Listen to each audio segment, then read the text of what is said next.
Je m'appelle Gabriel, je travaille chez Clippy.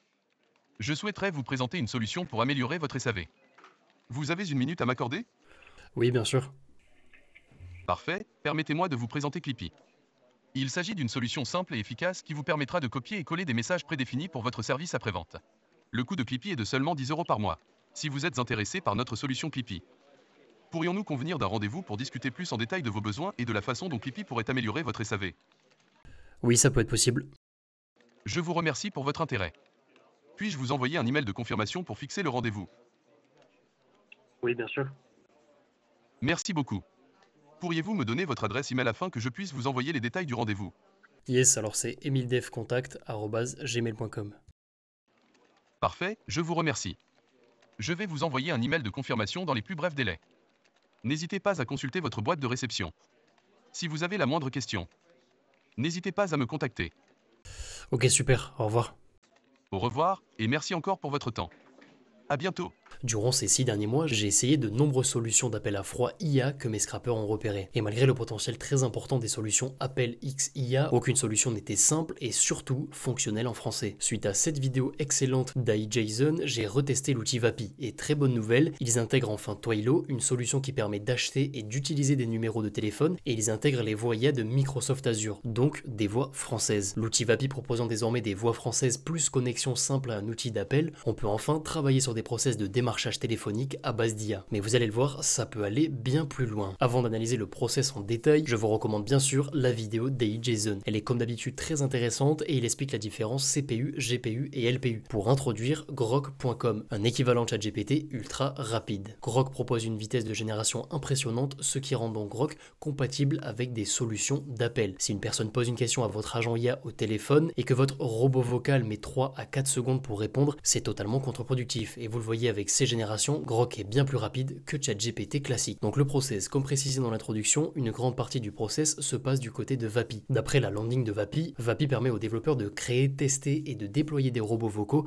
en quelques minutes au lieu de plusieurs mois. Pour créer votre premier robot vocal, rendez-vous sur le dashboard et dans la partie assistant. Je vous présente donc la configuration de mon robot vocal. Juste ici, vous avez la phrase d'introduction, donc la première phrase qui sera dite par mon robot quand il l'appellera ou quand on l'appellera. Et juste en dessous, vous avez son prompt system. C'est finalement des instructions globales. Mon prompt system est assez court, mais vous pouvez au moins le multiplier par 3 ou 4 en termes de taille pour couvrir l'ensemble des questions que pourrait se poser votre client. Si vous augmentez les instructions globales mais que vous restez sur GPT 3.5, votre robot vocal rencontrera quelques difficultés. Mais si je change le modèle qui fait tourner mon bot, donc GPT 3.5 vers GPT 4, ça augmente automatiquement la latence. On le voit en haut à droite. La latence, c'est la vitesse que mettra votre robot à répondre. Avec GPT 3.5, on est sur du 600 millisecondes. C'est très largement compatible avec un appel à froid. Mais avec GPT-4, on passe à 1200 millisecondes, donc plus d'une seconde de silence entre chaque interaction. L'appel sera donc bien moins fluide, mais toutes les instructions seront respectées. Quand on a pris conscience de cette problématique, on peut se dire assez naturellement, ok, j'abandonne GPT-4 pour utiliser Grok. Vapi propose justement de nombreux autres modèles, mais Grok a le même problème que GPT-4 en termes de latence, 1400 millisecondes pour générer une réponse avec Grok. Mais pour le coup, ça ne doit pas être dû à la vitesse du modèle, mais tout simplement à la vitesse de l'API. Donc on est ok au niveau de la partie modèle. Transcriber, c'est l'IA que vous allez utiliser pour passer de la voix au texte les réponses de la personne que vous appelez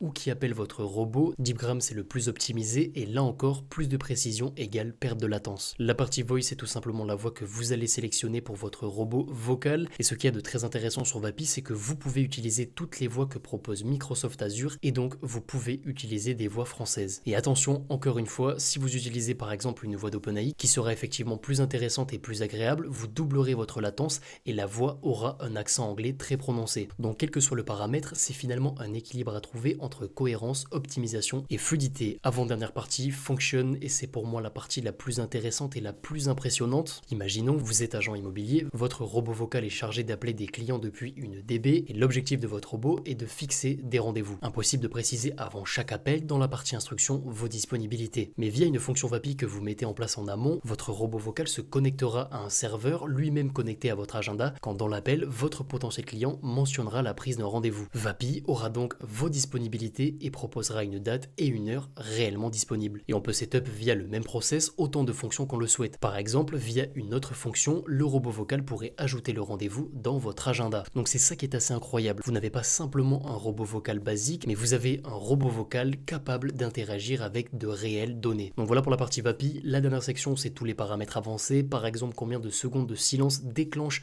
un appel à Vapi. Si votre audience parle assez lentement, ça peut être intéressant de toucher à ces paramètres. Pour l'achat d'un numéro, je vous recommande Twilio. Vous avez Vonage comme alternative, mais Vonage nécessite une validation pour pouvoir accéder à leur service. Le process d'inscription à Twilio est un peu long, mais vous avez 15 $ offerts, assez pour tester une dizaine d'appels via un numéro US. Pour louer un numéro français, il faut valider sa boîte en amont, donc process qui peut être assez long. Ensuite, il vous suffit de récupérer vos clés d'API Twilio, de les rentrer sur Vapi et vous êtes OK. Et dernière chose, Twilio vous permettra d'appeler un numéro vérifié uniquement. Vous pourrez donc vous appeler sur le numéro que vous avez utilisé pour vous inscrire. Une validation de compte est nécessaire pour appeler des numéros non vérifiés. Comme précisé dans l'introduction, la partie démarchage, ce n'est pas la solution mise en avant par iJason et par Vapi. Vapi propose de s'occuper des appels que vous envoyez sur votre numéro Twilio. Donc vous pourriez potentiellement créer un véritable standard 100% IA. Ça peut être potentiellement intéressant si vous êtes un restaurant pour prendre les commandes, un médecin pour prendre des rendez-vous, etc., etc. Dans sa vidéo, iJason connecte WhatsApp avec un script customisé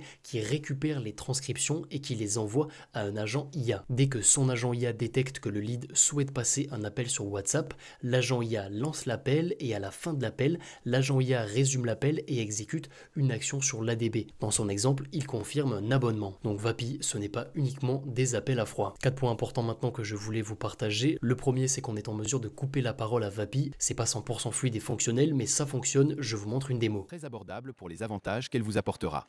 Seriez-vous Excuse-moi Gabriel, je peux te couper, j'ai une question. intéressé par un essai de notre... Bien sûr, je suis là pour répondre à toutes vos questions.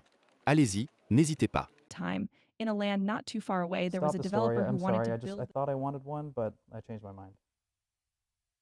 No worries, the world can't handle my dazzling storytelling skills all at once anyway. Deuxième point, Vapi plus Umai. Umai, c'est une startup qui propose des voix très empathiques et fluides, et donc dans un futur proche, on aurait des voix bien plus empathiques que les voix Microsoft Azure. Troisième point, aujourd'hui, aucune alternative n'est au niveau de Vapi, mais ça va très vite, donc cette affirmation sera potentiellement fausse dans quelques semaines, voire quelques mois. Et quatrième et dernier point, est-ce que des outils comme Vapi signent la fin des appels à froid à terme? N'hésitez pas à me donner votre avis en commentaire. Les arguments du oui, beaucoup de personnes sont déjà actuellement saturé. Je sais qu'actuellement il y a une application Orange qui bloque les numéros considérés comme commerciaux ou spam et les retours sur l'appli sont plutôt positifs. Donc si d'ici 6 à 12 mois on est envahi par des robots vocaux IA qui vendent tout type de services, ça risque d'accélérer l'adoption de ce genre d'application. Et les arguments du non, mais je pense qu'ils sont bien plus nombreux. Si tout le monde respecte les lois en place, une entreprise n'est pas censée trop spam, donc aucun problème. Et si la première phrase est intéressante et que le service proposé par X ou Y boîte répond aux besoins des personnes qu'elle les appelle, je pense que ça fonctionnera sans problème. En tout cas, des solutions comme Vapi vont ouvrir la voie à des dizaines de nouvelles solutions très intéressantes et on aura potentiellement d'ici quelques années des messageries IA qui résumeront les appels des robots vocaux IA. Donc on arrive à la fin de cette review d'actualité autour de l'IA, j'espère qu'elle vous aura plu. Si c'est le cas, n'hésitez pas à vous abonner et à aimer la vidéo. Si vous avez la moindre question, n'hésitez pas à venir sur le Discord de la chaîne. Je vous dis à très bientôt. Ciao ciao.